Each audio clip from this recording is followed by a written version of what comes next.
And we are live. What is going on, ladies and gentlemen? Welcome back to Beyond the 90.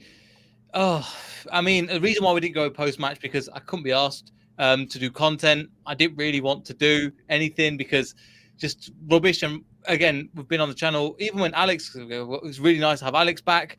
Since I think the last time Alex was on, we used to say the same conversations again and again. Alex, again, thanks for coming on. Give us your thoughts because I'm sick. I'm tired of saying the same things again and again. The malarkey train just keeps on rolling. You know, it just keeps stopping, and it's just like, what are we gonna do today? Same thing, different week. You know, I'm trying to PG myself because I could really just go off. It's pathetic.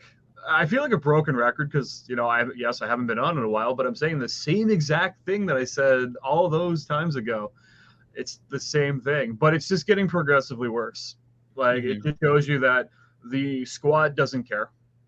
The manager is doesn't care, and I think we can probably say that.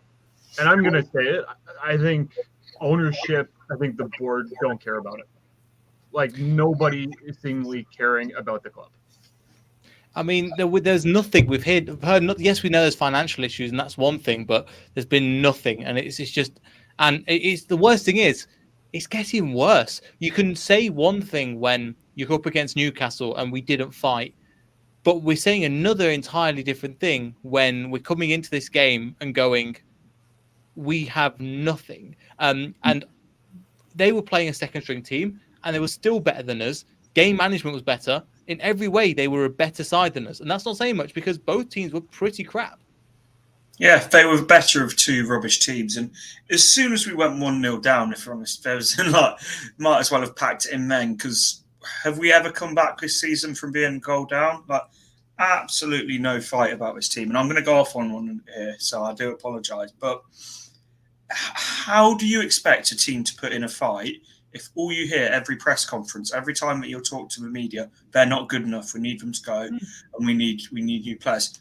Don't disagree with that, but then don't shit on the players that you've got right there if you then go and field them and expect them to put in a performance. It's like, if that was my boss and he was constantly saying is, yeah, they're not good enough, and it's like, I'm not going to graft that hard for you. But the problem is every week, and this has gone on since the start of the season. I remember we were talking about this, Neil, when we went to the Emirates on the way back from Arsenal, is every press conference he slates his own squad and he bigs up the opposition squad to like levels that not even their own fans and managers do.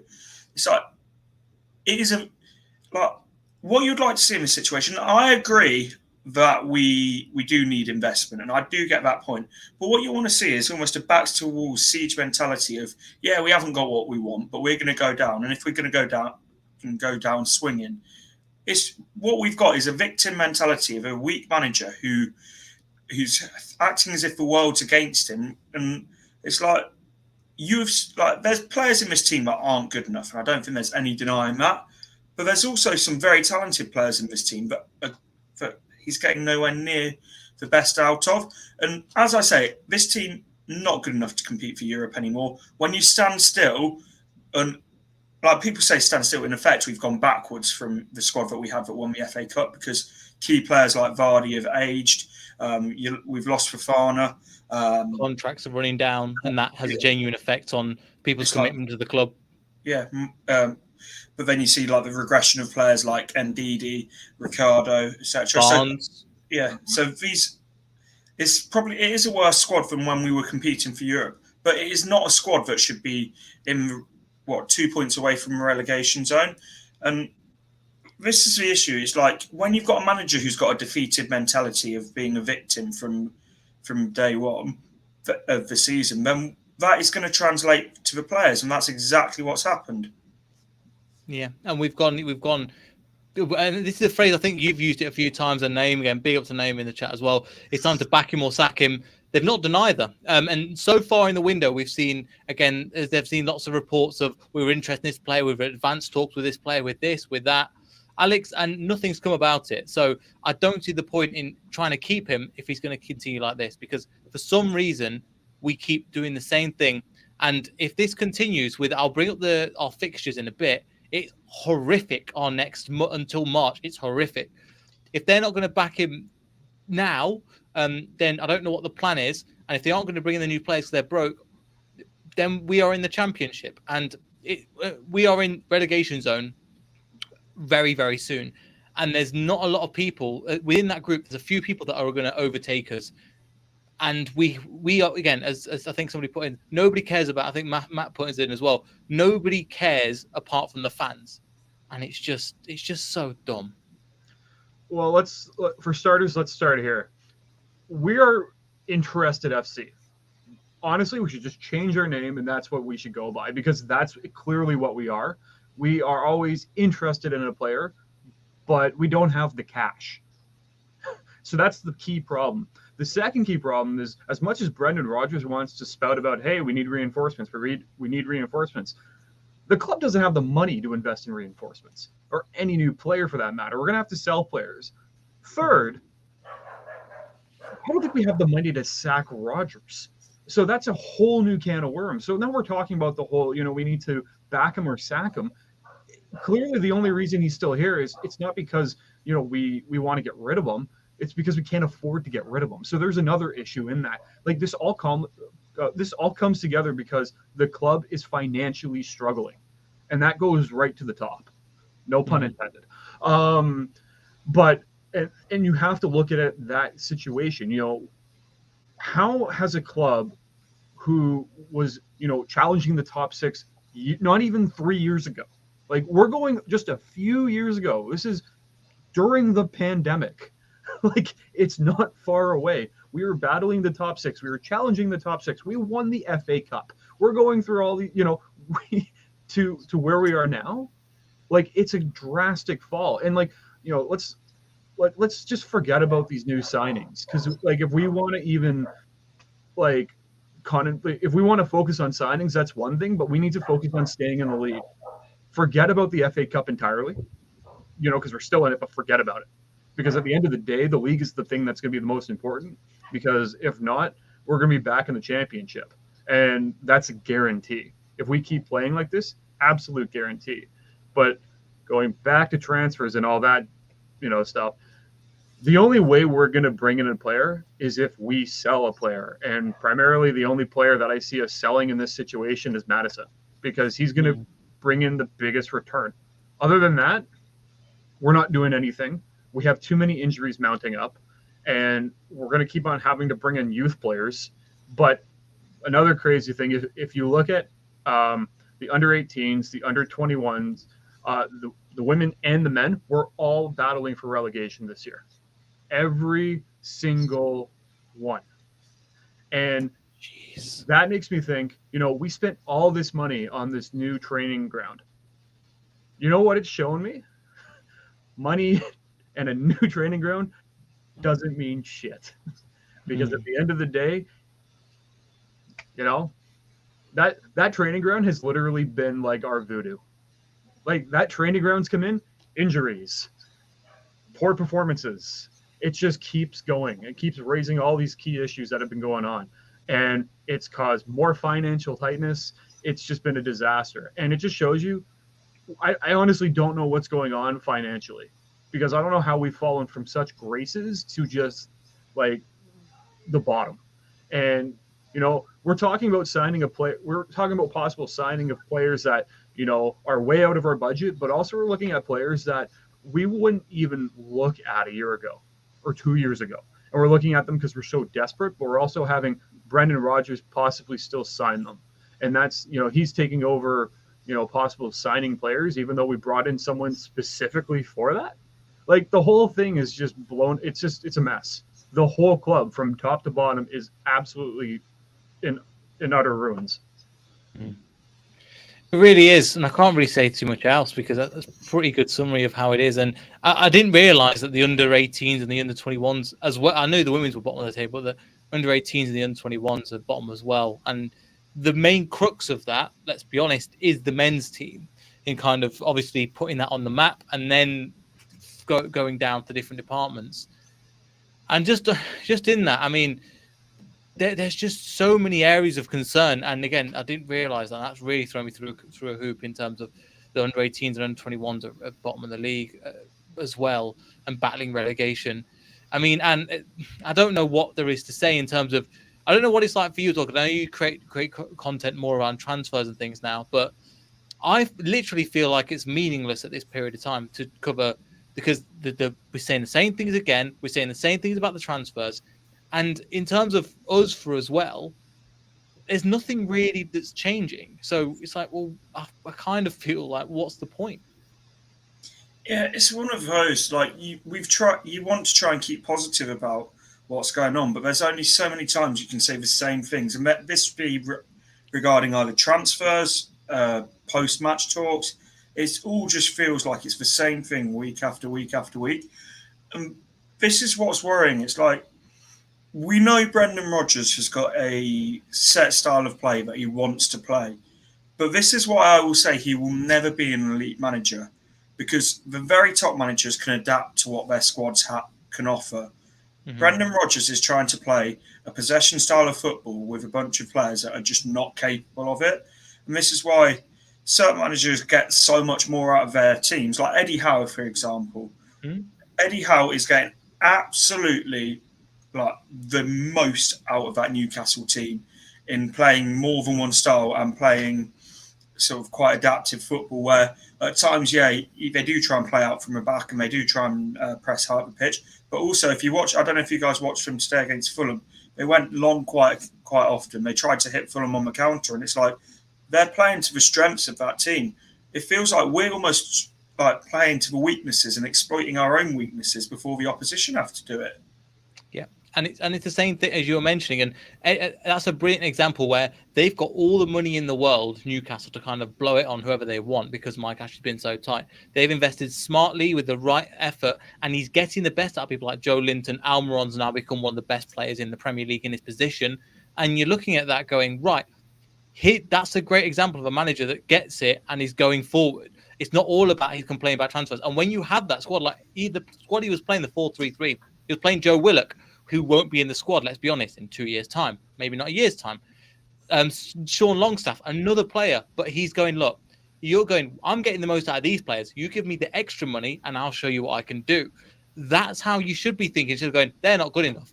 And if that's the case, what is you saying to the current squad? And also, Alex, you're thinking, if I'm a player trying to come into this squad going, well, he's probably going to throw me under the bus. So it's almost like he's asking for the sack once again. And if he doesn't get backed in the window, I don't think he'll leave. But it is in a woeful position. You know, the funny thing is, I don't think Rodgers is asking for the sack. I think he's pleading for the sack. Like, I honestly think that through every post game, through every conference, the press conference that he's having, and he's trying to just get through it. And he's like, will this be the final straw? And it's mind blowing to think that he's still here. Like, realistically, think about it. Like, there's no, like, any other club in England, if this was happening, they'd be gone. So the fact that he's lasted this long is absolute, like, it's mind blowing. And that's the other thing. Don't expect someone coming in, because at the end of the day, who is really going to look at Leicester and be like, I want to play there. Mm-hmm. I want to come into Leicester. I am going to change this up. Nobody. You're not going to have any of the veterans come in and be like, I can turn this ship around, put me in. You're not going to have any guys coming up in the middle of their career going, yeah, this is where I want to develop. This is the place. And youngsters are like, man, I will travel to like completely different country to play rather than go to Leicester right now. Because let's be serious here. Not a single player is going to want to come here. Money won't change that. Nothing won't change that, because Leicester don't have a winning mentality. They don't have any positive mentality. They don't have any drive, determination, or outlook in a positive aspect in order for them to move forward. They are looking in a bleak manner, and all they really are looking to do is to survive, and that is being generous when I say that, because at the end of the day, they're like Rodgers comes out and basically goes, team's just not good enough. Mm-hmm. Like, And I think we were discussing this off, just in chat, looking at the amount of players that are going to be, their contracts are expiring in 23 or 24, like in the next 2 years. And it's insane. Do you think Jamie Vardy, if we get relegated, is going to say, yeah, I'm going to play in the championship? He's going to retire. That's another player gone. You think Madison and Tielemans is going to stay? Absolutely not. That's another 2 players gone, And then Barnes is playing like a League One winger. I'm going to be brutally honest. He's been absolute garbage. So you have that. Perez is useless. Our midfield, Ndidi, is the ghost of his former self. And the amount of times he had the ball snatched off him at that game, him and Mendy, when we've seen Ndidi battle midfield. Sorry to interrupt. It's criminal. It was criminal how much they had their balls just taken off them. And you think about these guys have turned up in some massive games, not in this one. And again, it does come down to mentality, but the players do need to hold their head in shame. Do the basics right. Don't need to be, even if the manager's completely going, you're not good enough, whatever. Do it for your own. If you want to move on, put yourself in the shop window. Yeah, and you know what? Hats off to Ryan Bertrand for absolutely fleecing the club, because pathetic. That's criminal in itself, but the fact that he's managed to hold on to this contract for the last 2 years almost and just rake in whatever he's raking in, hats off to him in that sense, because he's fleecing the club. You know what's worst about Ryan Bertrand is he wasn't at the game yesterday, but he was at Stamford Bridge watching the Chelsea game today. And it's like, if you want to know about players' commitment to the club, and I know he doesn't need to go to watch the games, and I understand that side of things, but it's like, it's not a good look when you haven't been to a Leicester game for however long it's been for him, and then you've been to Stamford Bridge about 3 or 4 times. And that shows the mentality of the players that we have. Some players aren't even here, and and he's not played for the squad in over a year's time, I think. Since I think the last time he played was against Liverpool last year, or 2 years. I wanted to say one other thing is that, the clubs, when Rodgers goes, oh, we're looking at re-signing players, and he mentions players like Tielemans. Yeah, that ain't going to happen. And then he goes, well, Evans has been injured. Why are you even looking at re-signing him? And then the audacity, my favorite from Rodgers is, yeah, we're looking at possibly extending a new contract to Soyuncu. Yeah. Are you watching friggin' wrong? You know the worst thing about that is, Alex, he believes what he's saying as well. Like, he actually believes what he's saying. Because he's door on tours here. Nice for you to show up for this one. It would have been nice if you could have done it after the game in Leicester as well, but I suppose. But also, mate, I thought the amount of shows I've been on and you've had "we don't care about you" in the comments. Now you turn up. You see what I mean? Now you turn up. Big up door, lovely guy, but I hope you will, mate. Take that one. Hope you get relegated. Don't worry, he'll be along with us next year. No Midlands representation, no East Midlands representation. Anyway, I think Villa and Wolves will stay up. But I was going to say something that you mentioned there, Alex, about like no player is going to see us as an attractive club to come to, and we're either going to have to overpay players to come to Leicester, and then it just deepens the financial situation of the problem that we're in. But then you've got, as I say, Brendan Rodgers saying about offering stupid contracts to Johnny Evans. It's like, have we not just learned this lesson from Bertrand? Bertrand hasn't been able to kick a football for Leicester for over a year, and now we're going to offer Johnny Evans another contract. Albrighton should never have got another contract. This should have been his last season for us. And I know he was one of our better players yesterday, but that in itself is just, that shows the level of sort of how far we've fallen. The fact that a 33-year-old right winger who hasn't scored a goal in the Premier League in how long is one of our best players. He was our best attacking player against Nottingham Forest. It is tragic, isn't it? But you know what? And this, I talked to my mate on my way home yesterday, and I think this is the point where you can see the biggest drop in standards. Is last year we lost to Forest and we were all absolutely gutted, devastated. This year we all just sort of like, yeah, it's disappointing, but we could see it coming a mile off. Yeah. Chris, yeah, welcome. We appreciate you coming on at such a short notice as well. But we're just having a rant on it because, again, I couldn't do. Did you do a watch along yesterday? I couldn't do it. I did the watch along, and just following up from what Ant said there, when they scored, I Actually, when I said I did a watch along, my Fire Stick decided to pack up on me just as we were about to kick off. So I the was mentality watching is it the same on, as like, Leicester. Love to see it. exactly, yeah. So I was watching it on a graphic, and you know what? When they scored, I was like, we knew it was, like I said, we knew it was going to happen. I couldn't even get angry when we conceded a goal yesterday. It's pathetic. Tell me he's got to go, please. Do you want to hear a really wild stat? We have not won a game this season if we've conceded. Thing is, we should be surprised by that, but I'm not surprised in the slightest. I know. That should be a stat where I'm like, oh wow, really? But I'm just here like, yeah, kind of not. It just seems like it's add that to the list of stats that I know that I didn't want to know. In terms of there's that one, there's the we haven't beat a team that's higher than 12th. Thanks, Ant, as well for that one. Again, you're right to tell me, but we haven't beat a team that is above 12th in 2022. I thought, so it's been just god awful in terms of that performance, and also one thing as well, just something I looked at. I'll try and get it up on my phone because my internet's not working. The amount of players that are out of contract in 18 months is truly, I don't know if you know that, it's stifling. We've got, obviously this season, we've got Ryan Bertrand, who just needs to get in the bin as soon as possible. Or just leave him in Chelsea, just keep him there.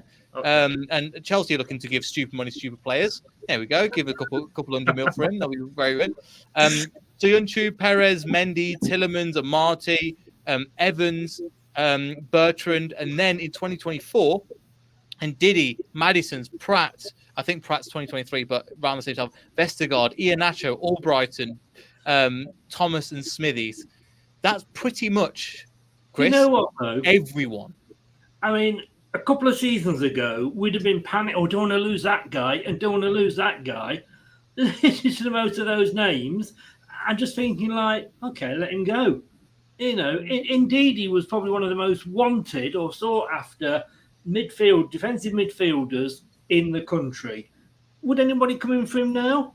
I want to say hello to Dor, by the way, because he keeps saying hello and he will keep saying it until I acknowledge it. I don't know if he does. I want to say that they deserved it yesterday. All credit to they did. They deserved it yesterday. They did, and he's here. He's here, and I always think it's funny that A, you weren't here for the 4-0, which was lovely jubbly, and 2, you don't care about us, mate. So why are you here? I sent a message. They care about Liverpool and rivals like that. I sent a message to Dor after the 4-0, and it took him, was it 3 months to read it? And he only read it because he wanted to message me and ask me if I knew a fan from another club that he could get on to discuss the upcoming game. So, and yet now he's appeared. He popped up on my show yesterday. He was in my comment section yesterday as well. It's like he's everywhere. Look at him. He's loving this. He's gonna clip this and put it on his channel, isn't he? He's like a bad rash, isn't he? He's just turning up whatever. Guys, I asked this on my show yesterday because I had a rant in the post-match show. I want him gone before we face Brighton. I wanted him gone since we lost to Forest last year, so you're not going to get me again. Yes, but remember when I think I came on your show about March time, and I was like, I'm done with him because of this reason. And you was like, give me till December or till the end of this season, then we'll decide what's happened. I wish that you were right. Yes, I've got clips. He also laughed at me for saying about Sean Dyche, by the way, and now Chris is mentioning Sean Dyche. We've got receipts for this, Chris. Look what they're doing to us. We're virtually fighting with one another. Yeah. We were at the ground, I believe, yesterday. Last season, I was prepared to say, give him to the end of last season. Let's see how he started. I built a gate in my fence because I can't decide this season which side to go on, in or out, and I just keep messaging, jumping between the two. I think we were lured into a false sense of security. What's that? This is something that, again, shout out RF who just put it in. But essentially just saying what we're doing. That lot that don't care about us and stuff, look who the comments. every one of those comments is either a Leicester fan or a Forest fan in John Percy's comments. I'm reading through it. Yeah. Oh, Probably I don't want to go there. Don't scroll through it whilst you're on stream.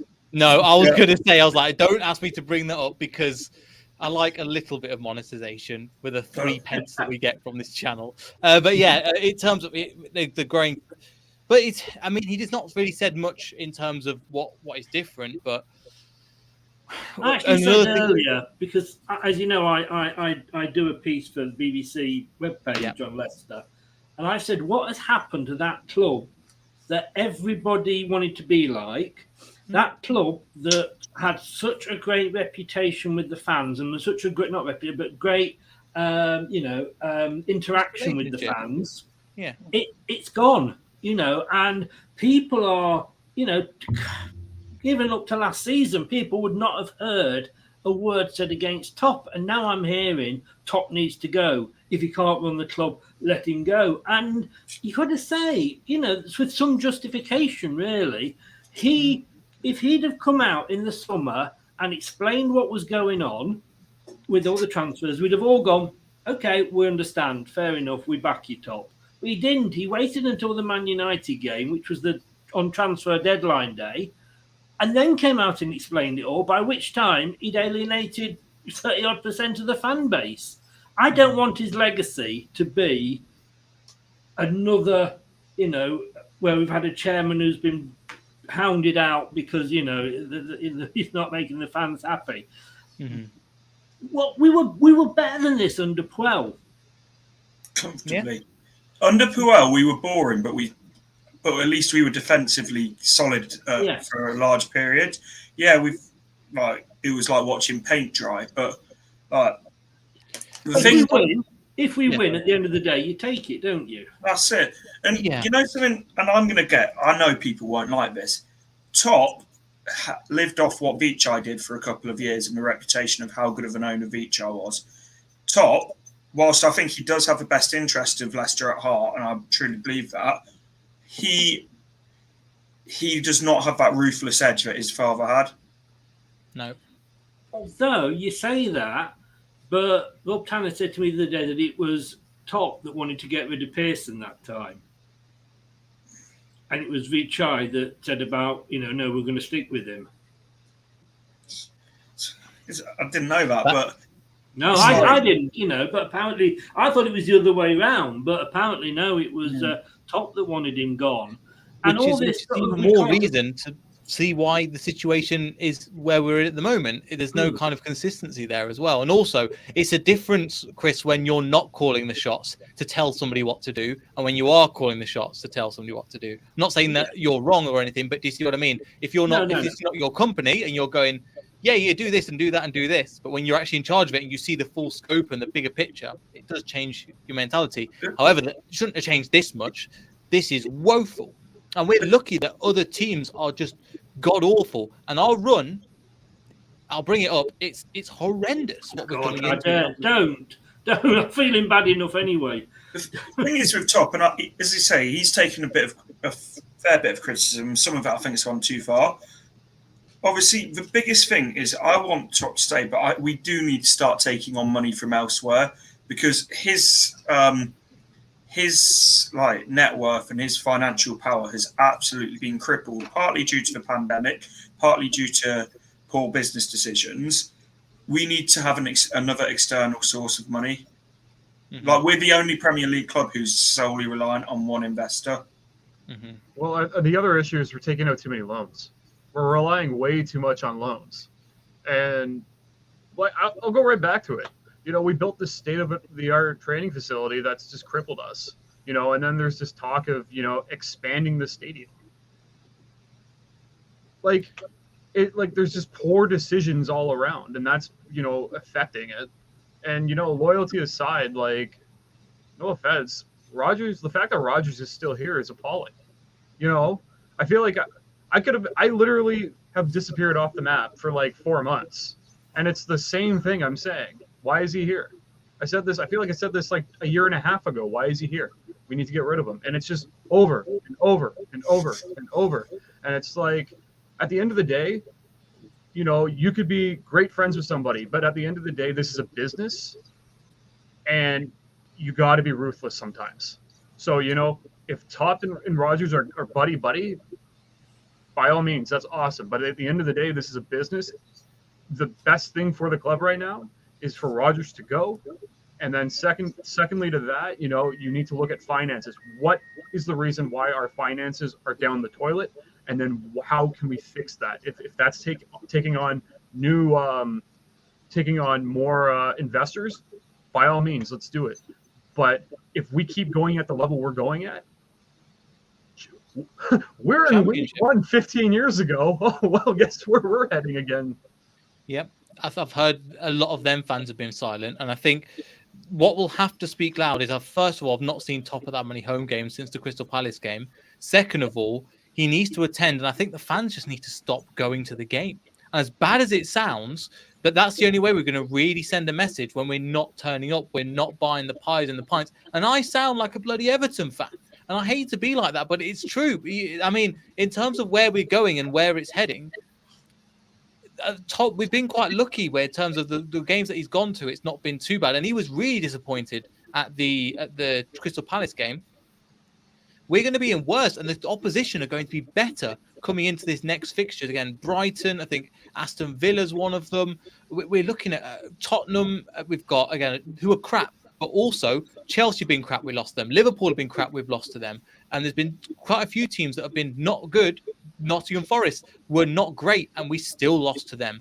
And it just shows you that we're only going in one direction. And the only way that we're really going to make an impact is by not attending the games, because that's the only way that I think we get the message across to him.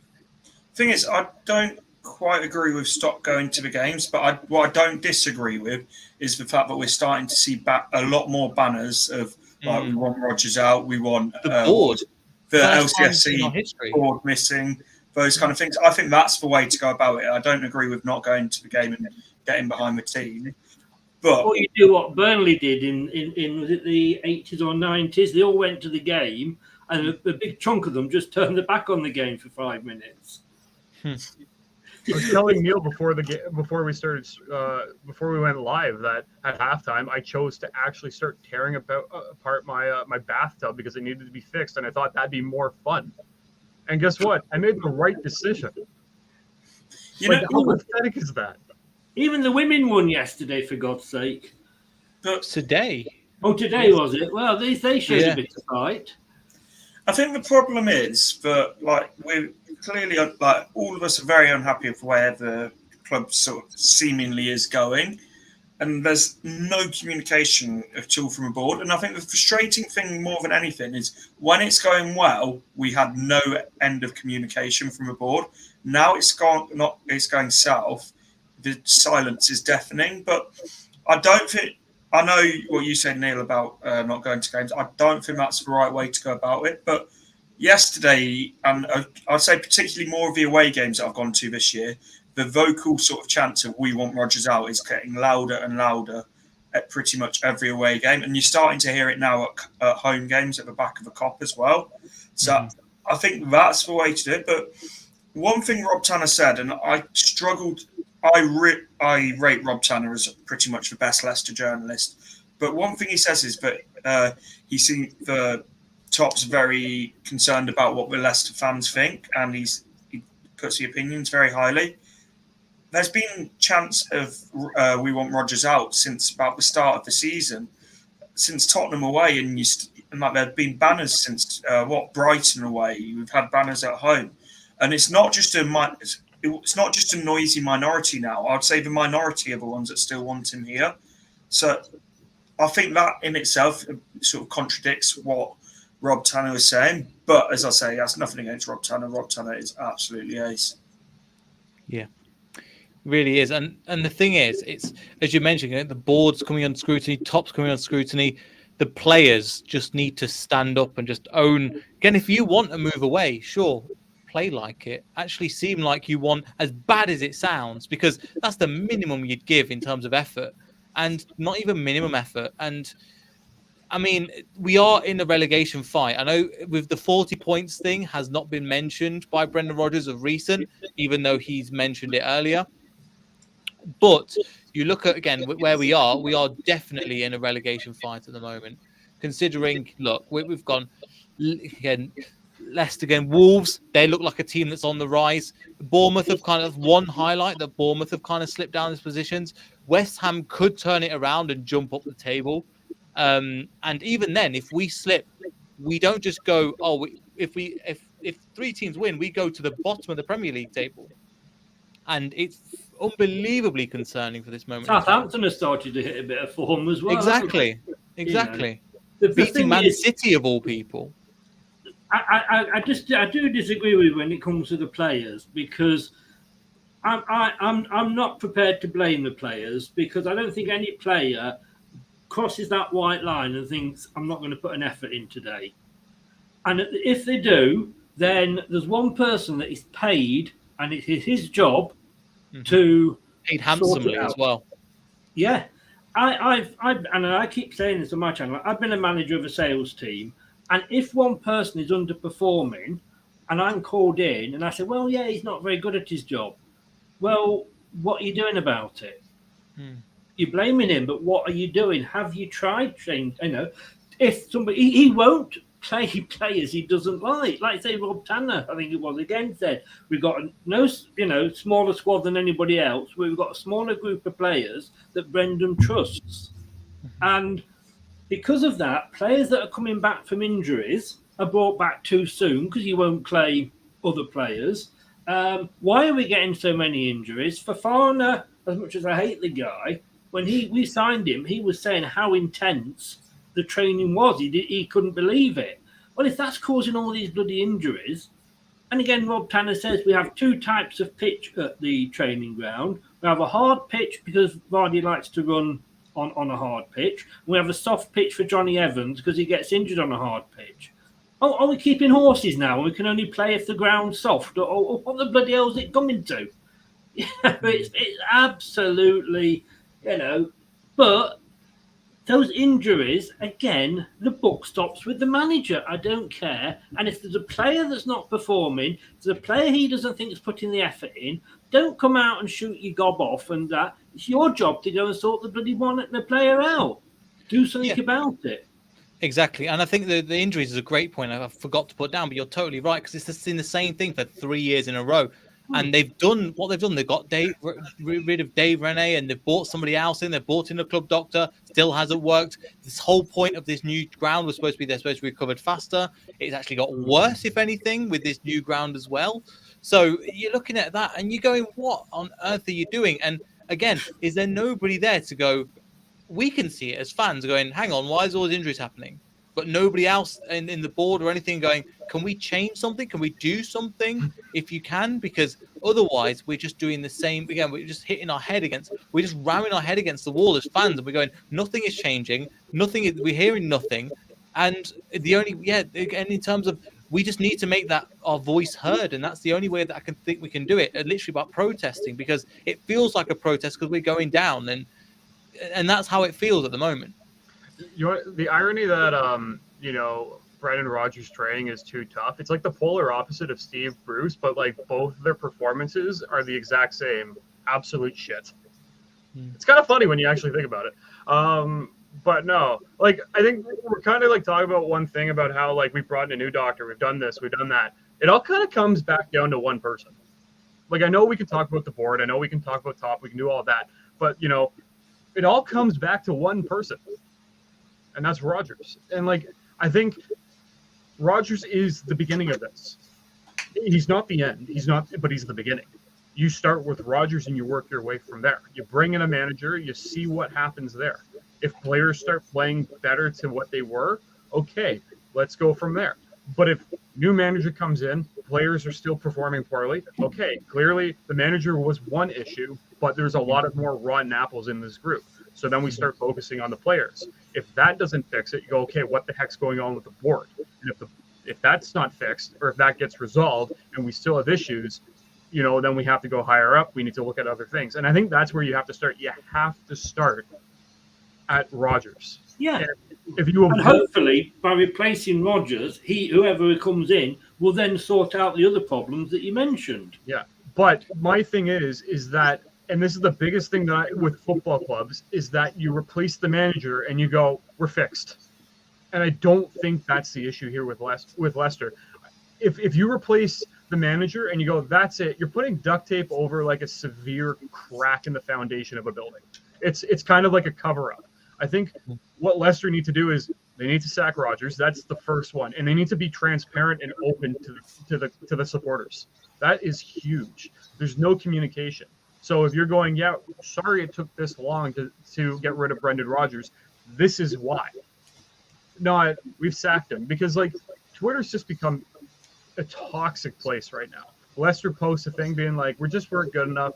Here's the outcome. Here are the highlights. And it's just like, we'll try again next match. Yeah. And I think that's the thing. Rodgers is the starting point, but then you got to keep going from there. Yeah. And again, and there's problems where you're going through them and you're going, it looks like we're a whole that 2 or 3 years we're going to be in this hole if things don't change around, because the amount of players out of contract, the amount of issues there are at the moment. I just want to get a pre-go again. I didn't expect this, but thank you very much, Gray, for the £5 super chat. Really appreciate that. But and thanks for all the lovely comments you put in as well over the past. Sound like a puncture, tiring, getting worse, desperately in need for a quick solution. I mean, there isn't really a quick solution, is there? Let's be honest. Sacking Rodgers would help, but it needs there's deep rot within the foundations. It looks like, isn't there? Yeah, I think for me the components are there. It's like, you go into a restaurant and you've got all the right components to make a really nice meal, but you just want a decent chef that's going to come in not on his own but with a team. And put those things together and come out with a lovely meal at the other end. And Rodgers is well, he's not a cook. There's a few things we could say we used in different letters that sound like that. But begins with the same. Yeah, I mean, I sort of said, like if it goes, and people on my show were saying, well, all right then, but who would you get in? And I said, well, it doesn't really matter. Whoever you put in charge can't do any worse. How can you do worse than losing 4 in a row and scraping past the League Two side? So, put one of us 4 in charge. We can't physically do worse. And you would hope that, okay, Nathan Jones didn't have exactly the new manager bounce at Southampton, but what he's done is, it's taken a bit of time, but it's now coming out. And we all blamed Torre, didn't we? And yet maybe it wasn't all his fault, I don't know. Have you seen this Wigan team? Oh, yes. It is a long term. You would hope that, but we haven't got time to get somebody in long term. And yet, Ant, I've got to admit, I laughed at you last season when you said get Sean Dyche in. I really did. You didn't just laugh. You removed me from your show at the time. No, I don't think I did. I think I just muted you. I don't think I actually... Bring up the internet. We have proof. Yeah, you muted me and let me talk for about another 30 seconds without me realising I've been muted. No worries, Alex. Alex, I know you said you have to go, but thanks for joining, mate. Really appreciate you coming on once again. No more. Cheers, Alex. Nice to see you again. Appreciate it. Hopefully we can turn this around. See you guys. Yeah. He's got to go and fix his bath. He's going to break it so he could for the next game. But we haven't got time for a long-term solution. What we need is a quick fix. Now, if that happens to be Sean Dyche, there's lots of jobs that he seems to be being passed over for, but he had his moments in the Premier League. Is he the sort of manager that could keep us up? Yes. Right. Let's be honest, we know he is. If we get somebody in that's a good long-term prospect from the Championship and could keep us up, I don't know. I think if we're going to we've missed the boat of a long-term manager. If we were going to get a long-term manager, we had to do that before the World Cup, and probably even before that. I think we've gone beyond that point. Now it is a short-term fix manager that we need. Someone who's going to come in, put a rocket up these players' arse and sort the defensive side out of it. Which I think Dyche would do. And everybody says, well, Dyche, I've he's done a lot of different people's podcasts since he lost his job, but he talks a lot of sense. And what I like about him is when he said, and I've quoted this quite a few times, but I really do like it. He said, I did the best I could with the players that were available to me. I could not play like Barcelona because I hadn't got players like Barcelona. I played to the best of the players' ability that I have got. And I'm thinking, that's what Rodgers needs to do. Because his favourite players and his favourite formation, he hasn't got the right players fit to play that. And yet he's trying to shoebox these other players into positions and playing the ways they don't like. Adapt. That's what a good manager does. And when you hear Sean Dyche saying things like that, you can kind of thinking, God, he's actually talking sense. And he's not saying anything ridiculously mind-blowing either. We're just so used to hearing nonsensical nonsense over and over again that's the case. Thing is, as well, I think Sean Dyche gets a bit of a hard time from how he played at Burnley. I don't think it was anywhere near as negative and defensive as people make out. Yes, it was direct at times, but it wasn't as if like every game they had 11 men behind the ball and were just like all standing on the goal line trying to hoof it clear. I think that's a bit of like a media narrative because they were unfashionable and Sean Dyche isn't exactly the most fashionable manager in the world. And he started to change that towards the end. He started to bring in, again, he got a Wout Weghorst in. Again, it was, I think, as a player that was kind of that ilk. But he also brought in Maxwell Cornet, a player we were linked to. Didn't fit that mold of Burnley, but he was trying to change that because he realised again and again, right, we can't keep playing this way because it will bite us in the backside. There was something there he was trying to change. If he had the opportunity to come to Leicester, I think he would take it. Now, the question is, with the transfer window at the moment, we are about halfway. We're just over the halfway mark, and they've got about 2 weeks left. All of the planning that was done in the summer, in the January, was designed for kind of Brendan Rodgers. And I think, Rob, as you were mentioning, Rob said they do kind of owe him this transfer window. But it's just bad strategy at this period of time. Because again, if you need to get rid, because otherwise we are going this way. And we've seen the signs have been there from the previous role and I speak to Liverpool fans all the time and they just go, we get it, mate. We didn't know it was going to be this bad for you. Sorry. Do you want to know why though? Because the Liverpool board, as soon as they saw this, got rid of him. They didn't let it get any deeper.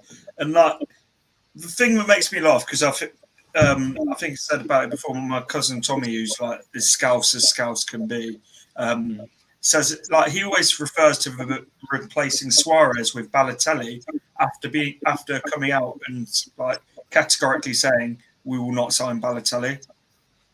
Mm-hmm. It's like that almost feels like the Bertrand signing. I know he never came out and said it, but we wouldn't sign Bertrand, but he was coming out saying we're looking for a top left back to come in and offer competition. It's like, we clearly have very different views on what a top left back is. I just want to go back to that. We owe Rodgers a transfer window. Well, the board seems like it, from my perspective. And I think that's probably why he didn't go at Christmas, because Rodgers felt that he hadn't been able to back him.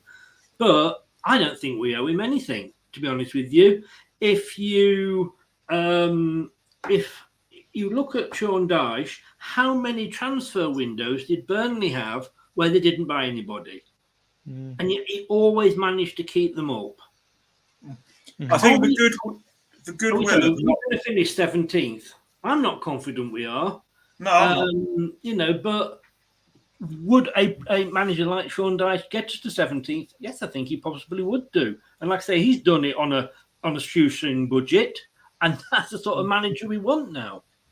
With better facilities, with a better academy, with a better training ground, with better players. And he never moaned.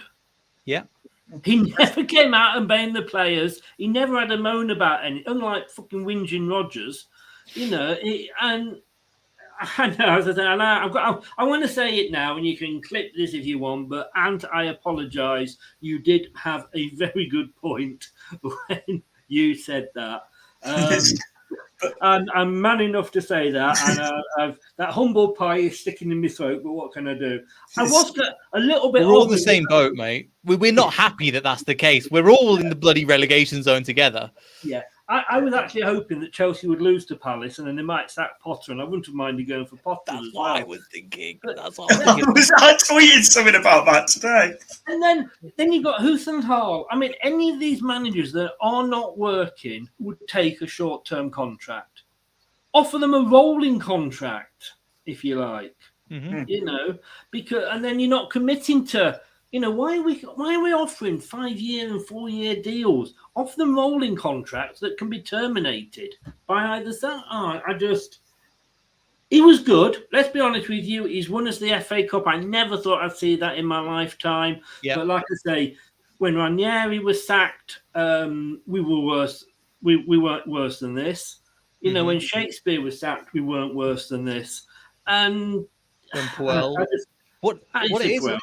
what it is as well, Chris, I'm thinking about, again, going back quite a few years, but even when we went to League One, there was an acceptance of, we're crap, we kind of deserve it.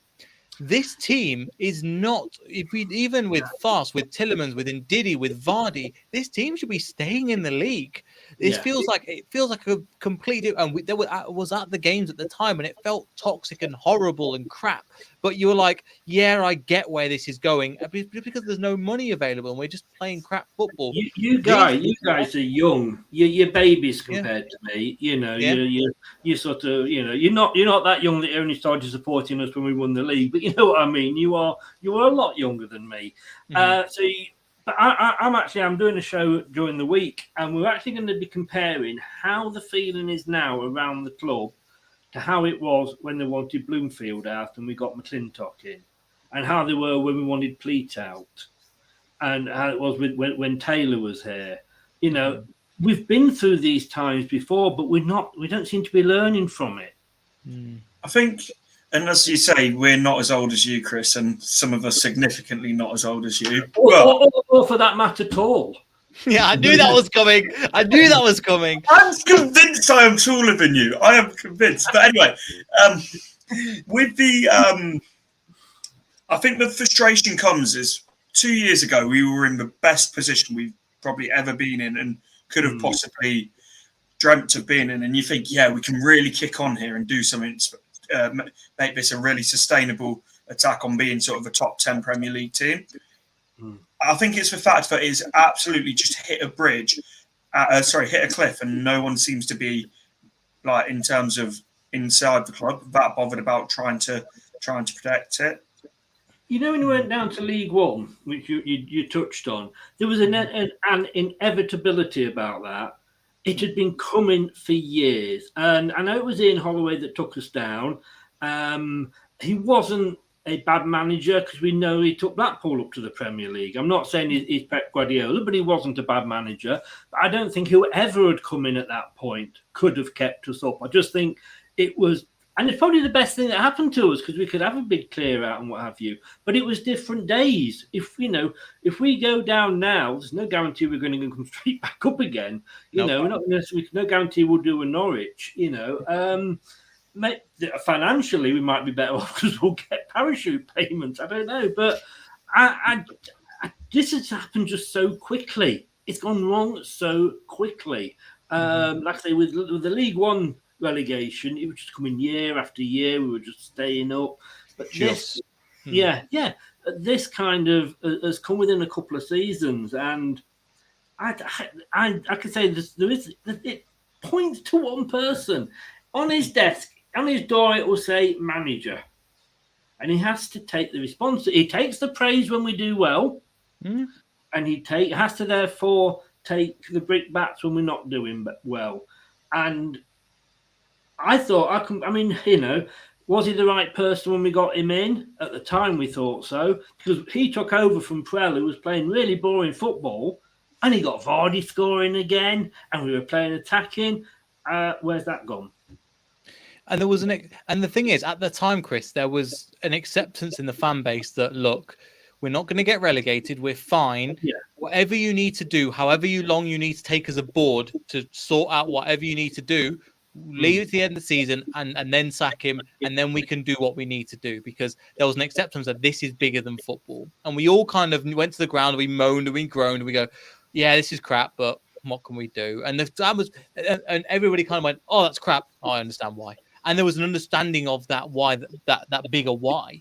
Now it's just we're crap, and the club, what are they doing? They're banning more than A4 size bags, so you can't sit and protest and bring in flags and stuff like that, which says a lot. They've said more then than they have actually. The silence has been again deafening. There's not even been a vote of confidence or anything. Normally, even Ranieri had the dreaded vote of confidence, and then they sacked him. We've had silence, and that makes us assume our own opinions. Totally.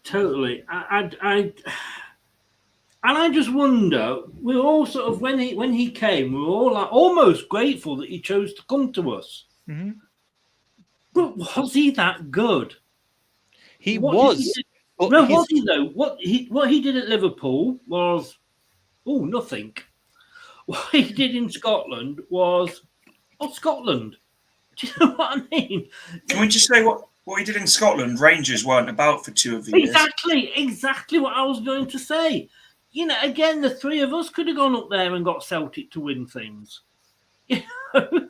And he's supposed to be this great manager. Well, he can't fucking manage a piss up in a brewery. And he's all he's doing is pissing players off. Excuse my French. And he's supposed to be this great coach. And yet he's being outthought by Arteta, who's only been a manager coach for a few seasons. O'Neill at Bournemouth, who wasn't even a full-time manager, outthought him. You know, Huthenhall, who we put 9 past, has been out thinking him ever since. I mean, he's out of a job at the moment. I'd even consider him. Mm-hmm. Yeah, there's so many. I'm going through them. I'm trying to think of the other team that we've got. Pardew. Let's not forget Alan Pardew. I'm joking. Yeah. Steve Bruce before he retires. Let's give him one last chance. No. Don't leave that man to rot up in the north of England. I am not having Steve Bruce. Go on then, I'll give you a choice here, Neil. Go on. You've got to stay. You've got to choose one. Rodgers or Bruce. Rather the club go under, mate. Honestly. Between Pardew, I'm just thinking about Newcastle at that period of time. And it's funny. It just shows you how a change of ownership and a change of manager and that club, again, yes, they've had financially backing, but you look at the amount of money they've spent and it's not been drastic. They've suited the persona and they've gone, right, we need to put that in. We're bringing Botman, he's our signing, but he's going to come in and help improve. Gimaresh is coming again, help. The only player they've really blew money on they shouldn't have is Chris Wood. But then they've got they've invested wisely, and I'm like, this is great. You can see where this is going. And something I said just before you joined, Chris, it's like Eddie Howe's probably going, I'm playing Sean Longstaff, but look, I'm trying my best. Give me 40-50 million extra. He's going to become better. We're going to go, and the board just go, that makes sense. Tick that box off. Rodgers is not giving any improvement to go, Harvey Barnes is not doing this, or he's not good. Or so Marco Brighton, he's not good enough. He was our best attacking player. Is he gonna? Okay, if we need, instead of going, we need a right winger, and Marco Brighton's like, what the hell am I doing? Instead of going, Marco Brighton's doing this. If you give me 30 million extra for this player, we can then help take it to the next level. That's the way you do it. And you know, working in sales, I know working in business as well. Your statistics is what matters. You go, if this is working, if we invest this, it will equal this. And it's as simple as that. He just comes out and just goes, this. Oh, it's not my fault. The only thing that he hasn't blamed recently is the fans. And that's the last straw, I think, that he's got. And he's just holding out like he was against Brighton, where he said, oh, well, the fans weren't singing loudly enough. That literally, he's got nothing else, and I'm just sick of it, man. We were too tired in the first game of the season against Arsenal, but he only used 2 subs. Yeah, we've got a young squad, but we got beaten by Southampton, who had the youngest team ever in the Premier League at the time. And I just don't trust him. I can't believe a word that comes out of his mouth. I think you've got your Facebook banner. Is it with Hamza Chowdhury, where he's like going like that after the game? And he had a fantastic game. We never saw him again after that. And he called him Leicester Mascherano, jumping on and bigging him up. And then Mendy apparently is the only defensive midfielder we've got that can pass a ball. But I tell you what, let's take him off. I mean, the guy just talks absolute BS. Mm-hmm. Exactly. And anything before we finish? Because I feel like we could go on for another hour. But I'm glad I've done this. But at the same time, it's just one problem after It's another. cheaper than therapy, isn't it? Convenient you say that we could go on for another hour. I will be going live with my channel in just about 5 minutes. So we will be going on for another hour. Please do head over there to check that out. I wonder what you're going to talk about, Ant. Oh, I do Knitting. wonder. Don't call him a nit. He's not nice. But I mean, Chris, you've called me worse, Chris. I'm sure he has. Keeping on We this always stream. do. Chris, again, thank you so much. Again, Chris, let the people in the comments know where they can find you. Again, I really appreciate you coming on at short notice. No. I was only rearranging my display, so I was quite happy to. And thank you for inviting me on. We've seen, as it says there, on all the socials now, we've changed the name. We are Leicester Till I Die TV on everything and on YouTube. And like I say, we have got a show midweek about, how bad are the bad times at the moment. So come and join us for that. Support these guys on their channels. They do a great job, and it's always a pleasure to be seen with them. To be sure. Brilliant, Chris. Thank you so much for coming on. And again, finally, I would plug, but again, your links to the channel, everything, we're going to go live in pretty much now as well. So we're going to head over to your channel for that. Yep, look forward to it. Brilliant. Again, the link, Ant's posted in the chat. Like, subscribe, all that good stuff. Make sure you check out Chris's channel, and I'll see you all then. Goodbye.